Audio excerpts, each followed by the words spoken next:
দাদু ভাই, দিদি ভাই, আজকে রান্না করব কলার কোপ্তা। কলাগুলো কেটে নিলাম, সাথে আলুগুলো কেটে নিলাম। তা হয়ে গেলে ধুয়ে নিলাম। কড়াইয়ে জল দিয়ে আলু কলাগুলো সিদ্ধ করে নিলাম। মশলাটাও বেটে নিলাম, আদা, শুকনো লঙ্কা, জিরা। কলাগুলো সিদ্ধ হয়ে গেলে নামিয়ে নিলাম। খোসাগুলো ছাড়িয়ে নিলাম। কলা আলুগুলো নুন হলুদ দিয়ে মেখে নিলাম।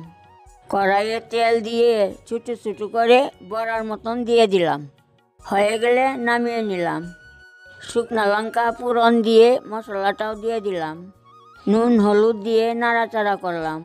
একটা সিদ্ধ করা আলু দিয়ে জল দিয়ে দিলাম। জলটা ফুটলে কলার কোপ্তাগুলো দিয়ে নামিয়ে নিলাম। তরকারিটা কেমন হয়েছে কমেন্টে বলবে। একটা লাইক, একটা সাবস্ক্রাইব করে পাশে থাকবে।